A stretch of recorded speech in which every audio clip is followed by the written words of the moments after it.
Olá, irmãos, boa noite. Estamos aqui no mais um culto nosso gravado, enquanto a nossa igreja está em obras, enquanto a nossa igreja está passando pela reforma. Então a gente está aqui em mais um culto online, gravado, mas a gente sabe que os irmãos estão em casa, a gente está junto aí mesmo à distância. A gente está saindo do Natal, ontem foi Natal, né? Dia 24, 25 é o Natal, deve ter comemorado aí com a sua família, igual eu comemorei com a minha.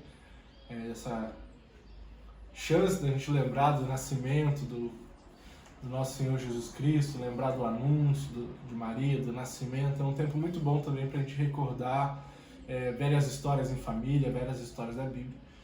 E hoje eu trouxe uma dessas histórias famosas da Bíblia, uma dessas histórias conhecidas das Escrituras, uma história, uma passagem muito importante na vida de Jesus Cristo, né? Na vida do nosso Senhor Salvador, que a gente comemora agora nesse Natal, o nascimento dele. Esse Natal, essa época pra gente é uma época também de muita contemplação, assim. Aqui em casa a gente para, a gente reflete, a gente ora junto e a gente tem esse tempo de trazer esses memoriais, essas grandes histórias da encarnação de Jesus e das implicações da encarnação de Jesus, né? Ele ter vindo no meio desse mundo em trevas, estar conosco, apesar da nossa imundície, da nossa pequenez, ele escolheu estar conosco. Então é um tempo também da gente refletir esses assuntos, conversar sobre esses grandes feitos da fé. Para isso, eu vou pedir para você abrir sua Bíblia lá em João, capítulo 2, do versículo 1 ao versículo 11. Então, João, capítulo 2, do versículo 1 ao versículo 11, é a história que a gente vai ler hoje. Enquanto você abre, a gente já pode ir conversando um pouquinho a respeito do contexto do qual nasce esse texto de João, capítulo 2, versículo 1 versículo 11, do contexto histórico-cultural daquele momento, dessa passagem de João. Essa passagem, aquela passagem conhecida do casamento, onde Jesus opera seu primeiro milagre durante o banquete, né? Ele faz sua primeira aparição pública com o milagre. Na cultura da época, o casamento ele não era só uma união de duas pessoas. O casamento ele era algo comunitário. Então eu me casava para o bem da minha comunidade. Então eu me casar, eu ter alguém comigo, eu ter uma esposa, ter filhos, fazia com que a comunidade ficasse mais forte. Não é uma realização pessoal, mas eu sendo um bom marido, uma boa esposa, um bom filho, um bom avô, fazia com que a minha comunidade ela fosse fortalecida. Quanto maiores, mais numerosos, mais fortes era uma família, mais numerosa, mais forte era também uma comunidade. Assim, a gente tem que entender que a festa não era apenas uma festa. Ela era uma celebração da comunidade. A comunidade estava feliz pelo casamento de duas pessoas da comunidade que ia fortalecer aquela comunidade, aquela cidade. É por isso que as festas duravam naquela época tanto tempo. Tem registros que diziam que a festa durava 6, 7 dias. A festa era uma celebração de toda a comunidade. Todo mundo estava convidado, todo mundo participava daquele banquete. Durava uma festa. Então pensa nesse contexto de uma festa que era muito importante para a comunidade. E no meio da festa, por volta do segundo, terceiro dia, acaba o vinho. Acaba o motivo da celebração. O motivo é o casamento, mas acaba o vinho, uma das coisas principais daquela celebração. É como se a festa tivesse acabado, como se a festa tivesse chegado ao fim. E a história que a gente vai ler hoje de Jesus começa nesse momento, com o vinho acabando. Então abre sua Bíblia lá em João, capítulo 2, versículo 1 ao versículo 11. Diz assim: no terceiro dia houve um casamento em Caná da Galileia. A mãe de Jesus estava ali. Jesus e seus discípulos também haviam sido convidados para o casamento. Tendo acabado o vinho, a mãe de Jesus lhe disse: eles não têm mais vinho. Sua mãe disse aos serviçais: respondeu Jesus: que temos nós em comum, mulher? A minha hora ainda não chegou. Sua mãe disse aos serviçais: façam tudo o que ele lhes mandar. Ali perto havia 6 potes de pedra, do tipo usado pelos judeus para as purificações cerimoniais. Em cada pote cabia entre 80 e 120 litros, 20 litros. Disse Jesus aos serviçais: encham os potes com água, e os encheram até a borda. Então lhes disse: agora levem um pouco do vinho ao encarregado da festa. Eles assim o fizeram. E o encarregado da festa provou a água que fora transformada em vinho, sem saber de onde viera, embora soubessem os serviçais que haviam tirado a água. Então chamou o noivo e disse: todos servem primeiro o melhor vinho, e depois que os convidados já beberam muito, o vinho inferior é servido, mas você guardou o melhor até agora. Esse sinal miraculoso em Caná da Galileia foi o primeiro que Jesus realizou. Revelou assim a sua glória e os seus discípulos creram nele. A chave para a gente entender o que está acontecendo, o que esse texto significa, a chave para a gente entender o que esse texto significa é a palavra sinal no último versículo lá. Esse sinal miraculoso em Caná da Galileia foi o primeiro sinal que Jesus realizou. Sinal. Sinal é um símbolo, é uma marca, que significa alguma coisa, é um sinal. Um símbolo do que viria a ser explicado depois, no decorrer da história de Jesus. Jesus, ele não precisava exercitar o poder dele ali. Jesus não precisava demonstrar o seu poder miraculoso naquele momento, ele estava numa festa. Mas por que ele escolheu uma festa para dar o primeiro sinal a respeito de si mesmo? Porque ele escolheu um banquete, um casamento, para dar o seu primeiro sinal. E é legal que ao fazer isso, ele demonstra a sua glória. E nós vimos na EBD do último domingo, que demonstrar a minha glória é demonstrar o que eu sou. Então é isso que Jesus está fazendo. Ele faz o sinal, revela a sua glória, os discípulos o conhecem e creem nele. É isso que o texto diz. Então, se algo era importante, tão importante fazer um sinal, por que ele escolheu fazer naquela festa? Por que ele escolheu fazer um sinal miraculoso durante uma celebração de um banquete?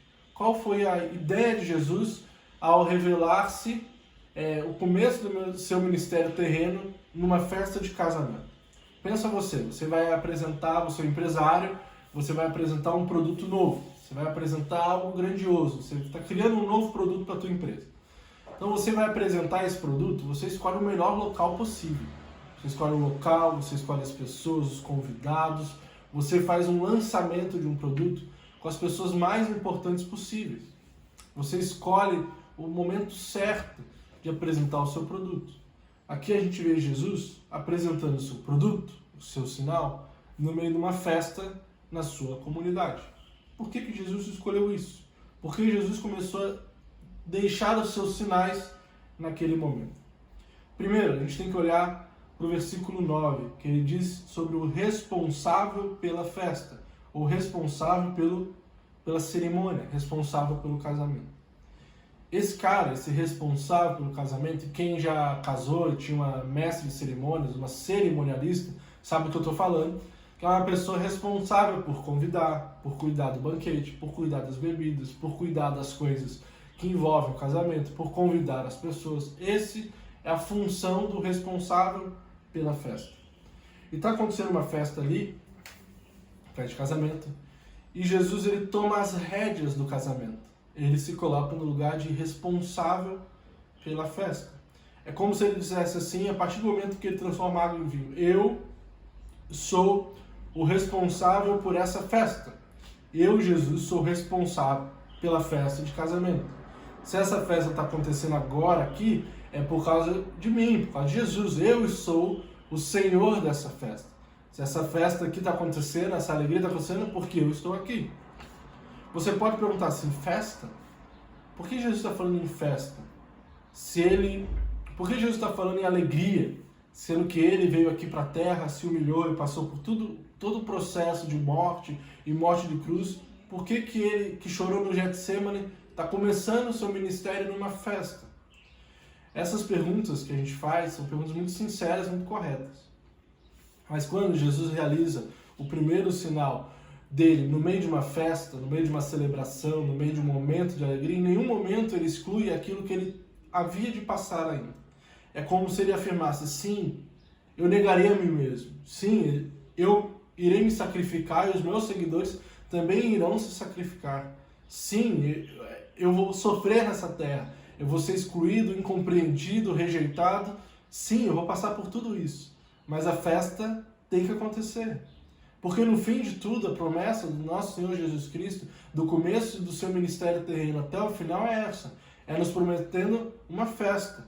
um banquete celestial, é uma festa que nos espera no aqui. Eu posso experimentar isso agora, mas também me espera no céu, um grande banquete. Diz o texto, o livro de Isaías, capítulo 25, do versículo 6 ao versículo 8, diz o seguinte: neste monte o Senhor dos Exércitos preparará um farto banquete para todos os povos, um banquete de vinho envelhecido, com carnes suculentas e o melhor vinho.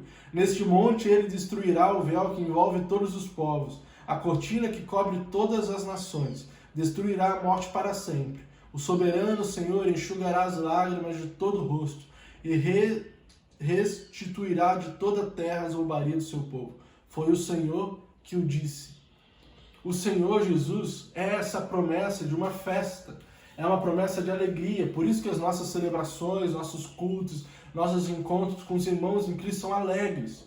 Porque o que o Senhor Jesus nos reserva como responsável por essa festa é alegria, é sorriso, é uma alegria perene, eterna, indivisível, indispensável, que ninguém perde, que o ladrão não rouba. É lá que está o nosso tesouro. O que Jesus está nos dizendo nesse texto, o que ele está demonstrando no começo do seu ministério é que a vinda dele aqui é para que tenhamos alegria.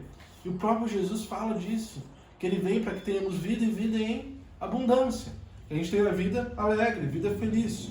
É uma alegria que espera, que nós que esperamos no Senhor podemos esperar. Uma alegria, uma paz que excede todo o nosso entendimento. Isso vem com o Senhor Jesus, essa alegria, a alegria da festa, a alegria do noivo que está conosco aqui nessa festa. No livro do Senhor dos Anéis, Tolkien, que é o autor do Senhor dos Anéis, quando ele conta a história de Sam Genji, que é um dos personagens do Senhor dos Anéis, e esse personagem ele acorda depois de ter passado pela Montanha da Perdição. Uma passagem que eles estão num combate, num embate, e eles passam por essa Montanha da Perdição, e esse personagem, o Sam, está andando junto com Gandalf, que é um mago dentro do livro, né? E aí Sam vê que Gandalf também passou vivo pela Montanha da Perdição. E Sam fala assim: Gandalf, pensei que você estivesse morto, mas também achei que eu estava morto. Tudo então que é triste deixará de ser verdade? A Bíblia nos ensina no começo ao fim que ocorrerá da mesma forma que aconteceu com Sam e com Gandalf. Tudo que é triste, tudo que é ruim, tudo que é mal, tudo que é perverso deixará de ser verdade. O que nos espera em Cristo Jesus é uma alegria que excede todo o nosso entendimento, toda a nossa compreensão. Jesus nos espera com festa, Ele prepara para nós uma festa, Ele é um ser, uma pessoa, uma entidade que gosta de festejar. O que nos espera é que essa alegria no céu. Eu quero chegar no céu, vai ter uma mesa posta, vai ter um banquete que nos espera no nosso Senhor Jesus Cristo. E a vinda dele, o primeiro sinal dele, o sinal miraculoso que acontece na festa em Caná de Galileia é esse. Eu sou, Jesus está dizendo, eu sou o responsável pela festa. Eu estou aqui para trazer alegria, para trazer vida e vida em abundância. Acredito, feito uma criança, que todo sofrimento será debelado e recompensado. Que todo absurdo humilhante das contradições humanas se desvanecerá como uma miragem deplorável. Que no fim do mundo, no momento de eterna harmonia, algo tão precioso se dará que bastará para todos os corações, com o conforto de todos os ressentimentos, para a expiação de todos os crimes da humanidade. A alegria da festa do Senhor será tão grande, tão maravilhosa, que nossos sofrimentos, nossas dores nessa terra, nessa época, não passarão de uma noite mal dormida em um hotel ruim. Já dormiu num hotel ruim? Você dorme, você acorda de manhã, você sabe que a noite foi ruim, mas passa rápido. Em Cristo Jesus, quando nós compreendemos que o Senhor Jesus é Senhor da nossa alegria, o Senhor que vem preparar e prepara para nós essa festa, nós entendemos que os nossos sofrimentos momentâneos, tão pequenos, não passam de noites mal dormidas em um hotel ruim. Passam rápido. Já está passando. Nos espera uma alegria vindoura. Mas como é que Jesus faz isso? Como é que Jesus transforma esse mundo que jazia em trevas e nos promete alegria no meio de tanto sofrimento? Como é que Jesus opera esse milagre, esse convite, essa chamada para que no mundo cheio de sofrimento nós experimentemos a sua alegria? como Jesus faz para nos salvarmos dessa nossa miserabilidade humana. No texto de João 2, vemos que como Deus operou esse milagre. Se você ler o texto, você vai ver que ele separa talhas, ele separa potes cerimoniais, os mesmos usados na purificação cerimonial. Ele separa esses potes vazios. Tinham vários potes, vários jarros ali vazios. O judaísmo, ele possuía vários ritos, várias rituais, várias cerimônias voltadas para a purificação, nos lembrando constantemente que Deus é santo e que nós devemos nos purificar para que a gente consiga ter algum tipo de relacionamento com Deus. O mesmo está acontecendo aqui. Ele pega essas jarras, essas talhas de purificação. Ela pega esses jarros de purificação para cumprir a sua festa, para fazer a sua cerimônia, a sua festa de alegria. Jesus começa o seu milagre com essas talhas, esses potes de barro, esses potes de cerâmica cerimoniais.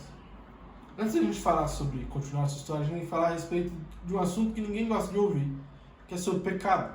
Quando a gente fala de pecado, ninguém gosta de falar sobre pecado. Mas entendemos a verdade, e só entenderemos de verdade o conceito da festa que Jesus trará quando nós meditarmos a respeito do tema pecado. Devemos ter consciência do fato de sermos, em resumos, pecadores que necessitam da graça e da misericórdia de Deus constantemente. Que somos, no âmago do nosso ser, no nosso íntimo, impuros diante de Deus e diante também de outros homens. E isso se estende para toda a nossa existência. Por que trabalhamos tanto? Por que precisamos cada vez de mais tempo? Por que nos preocupamos tanto com a nossa aparência? Por que nos preocupamos tanto como os outros nos enxergam?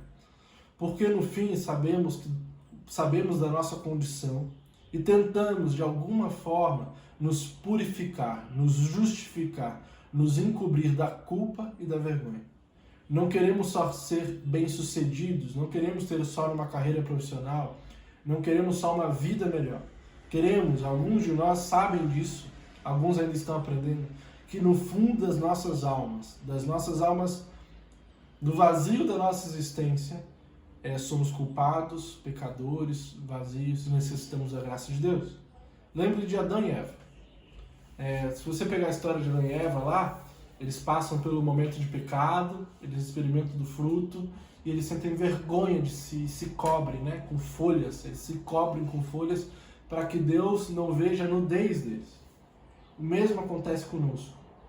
Nossa busca por sucesso, por aceitação, por sermos bem-sucedidos, por famílias grandes, por riqueza, por dinheiro, por status social. Tudo isso não passa de folhas que nós juntamos para tentar tampar a nossa nudez. Nós sabemos, do mais simples ao mais inteligente dos homens, que nós, no fundo das nossas almas, nós não somos tão bons assim. Você pode pensar, mas eu acredito que o ser humano é bom, que o ser humano é legal, ok. Mas depois de um tempo vivido, você sabe da capacidade para fazer aquilo que é ruim que todos nós temos. Todos nós temos essa propensão a fazer o que é errado. Diante dessa realidade, da realidade do pecado, da realidade daquilo que é ruim, daquilo que não é bom, como Jesus então promove essa sua purificação? Como é que Jesus nos purifica? Chegamos, portanto, no cerne, no ponto principal do texto, que é quando Maria avisa para Jesus que o vinho acabou. Ela diz assim: Maria talvez não soubesse ao certo o que Jesus era, mas sabia desde a concepção de Jesus que o filho que ela carregou não era uma pessoa comum, não era mais um na multidão. Portanto, ela chega e narra um problema. Ela fala assim: Jesus, acabou o vinho.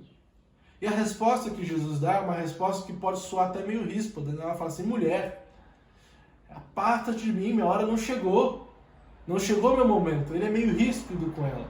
E a gente vai ver que pouquíssimos momentos Deus se ira. Jesus se ira no ministério terreno dele. E nesse momento ele dá uma resposta atravessada para sua mãe, uma resposta quase que irada. Ele fala assim: mulher, não chegou a minha hora. Não chegou meu momento. Ora. Pensa na palavra hora. Não chegou a minha hora. Por diversas vezes a gente vai ver no texto de João e nos outros evangelhos, Jesus falando a respeito da sua hora. Ele fala assim, a minha hora está chegando. É chegada a hora. Está chegando o momento. E todas as vezes que essa palavra hora aparece, nesse sentido, proferida por Jesus, é a respeito do seu sacrifício. É a respeito da sua morte, morte de cruz. Está chegando a hora. Ele está falando assim para Maria. Maria fala assim, Deus, que desastre. Jesus, que desastre, acabou o vinho. E Jesus responde, em outras palavras, por que está me perguntando isso? Ainda não chegou a hora de eu morrer. Ainda não chegou a minha hora de morrer. Maria, por mais dura que tenha sido a resposta de Jesus, entendia o que Jesus era e o que Jesus representava. Tanto que ela chama as pessoas e fala assim, façam tudo o que ele lhes pedir. O vinho está aqui diretamente relacionado com a morte de Jesus. O vinho nas talhas, nos vasos, nos jarros de purificação tem que acontecer para que a festa continue. Para que a festa se perpetue, o vinho tem que existir. Sim, mãe, posso trazer alegria, posso trazer festa, posso trazer comunhão, posso trazer eterna paz. Sim, Maria, posso purificar o mundo, as pessoas, mas para isso, o meu sangue, o meu vinho tem que ser derramado. Assim como Jesus trará a nossa alegria, como Jesus trouxe a nossa festa, como Jesus nos trouxe a essa alegria perpétua, abrindo mão da alegria dele por completo, deixando sua glória, vivendo solitário, incompreendido, morrendo a minha morte, a nossa morte, a morte de cruz. Se ele é o Senhor Jesus que veio nos trazer a festa, o banquete, a alegria perpétua que um dia experimentamos aqui, vamos experimentar completo no céu. Se hoje nós temos isso, nós temos porque ele experimentou a dor da cruz e o vinho dele foi derramado.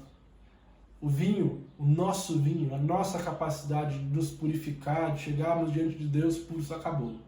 Nós precisávamos e precisamos constantemente do vinho do Senhor. Ele, dentro dos vasos de purificação, da cerimônia, cumprindo todos os ritos da sua época, se sacrifica por nós, derramando o seu corpo, o seu vinho, o seu sangue em nosso favor. Jesus se colocou no meio de toda a alegria da festa do casamento. Jesus está no casamento, experimentando toda a alegria do casamento, experimentando finalmente a alegria de estar com os homens. E no meio dessa alegria ele sorveu a dor, ele destilou a dor que se aproximava para que hoje, eu e você, que nele cremos, possamos nos colocar no meio desse mundo em sofrimento e sorver a alegria que experimentamos na nossa salvação. Nós devemos ter em mente que do nascimento à cruz, do começo ao fim do ministério de Jesus, do nascimento até sua morte, até sua ascensão, Jesus Cristo veio para que tenhamos alegria. E a forma como nós podemos alcançar essa alegria é através do sacrifício de Jesus Cristo. Se nós hoje estamos aqui comemorando o Natal, a Páscoa e todos os outros feriados que tem por aí, se nós podemos hoje estar com família, com amigos, com gente que amamos, se nós hoje podemos domingo após domingo nos encontrarmos com Deus, experimentarmos esse extraordinário do Senhor para a nossa vida, nós podemos, porque um dia nosso Senhor Jesus Cristo esteve no meio de nós e derramou o seu sangue em nosso favor. Essa é a nossa alegria. O casamento está acontecendo. Nós somos a noiva. Ele é o noivo. Está no céu nos esperando com um grande banquete para a grande celebração que vai ser esse casamento. Casamento regado, cheio do vinho do Senhor Jesus Cristo. Vinho bom, vinho novo. Vinho que se derrama sobre nós. É por isso que nós na ceia partilhamos do pão e do vinho. É por isso que tem esse símbolo tão presente desse momento da cerimônia. Jesus Cristo, o primeiro sinal, não é um milagre, mas o primeiro sinal que ele dá é esse, que um dia, nessa alegria nossa, foi interrompida pela falta do vinho, e que ele vem encher nossos odres, vem encher nossos jarros de vinho novo, vinho bom, vinho que vem dele. Que nesse finalzinho de ano, que nesse começo de ano que se aproxima agora, que nesse fim das festas de final de ano, a gente se lembre disso. Se lembre que Jesus Cristo é esse que vem derramar sobre nós o seu sangue, o seu vinho, o seu corpo, a sua alegria, a sua bênção. É esse Jesus que nos espera no céu, com um grande banquete, um grande churrasco, não sei como ele vai fazer, mas nos espera lá no céu, com muita alegria. E que nós hoje podemos experimentar essa alegria quando entendemos e aceitamos o sacrifício de Jesus por nós. Que Deus te abençoe nesse domingo, no decorrer dessa semana. Até mais, gente. Feliz Ano Novo, Feliz Natal novamente. Beijo, Deus te abençoe. Vamos orar. Pai, muito obrigado, Pai, pela Tua palavra. Muito obrigado porque o Senhor fala conosco. Muito obrigado porque o Senhor derramou sobre nós o Seu sangue, nos purificando, Pai.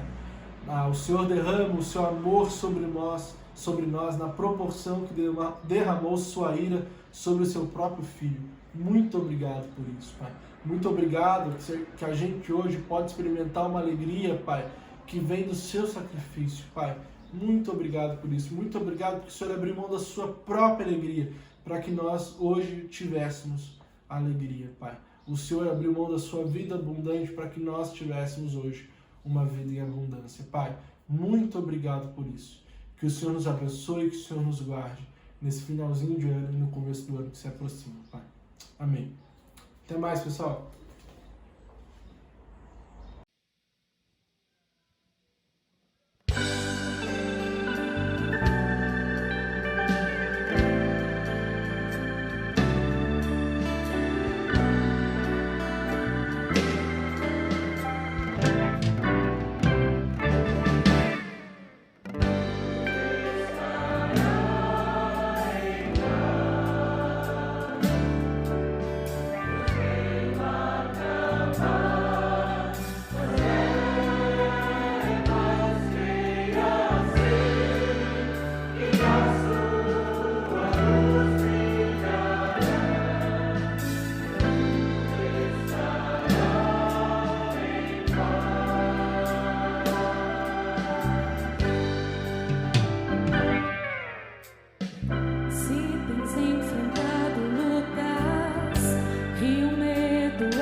desanimado, nem tenha medo, porque eu, o Senhor seu Deus, estarei com você em qualquer lugar para onde você for. Em todas estas situações, temos a vitória completa por meio daquele que nos amou.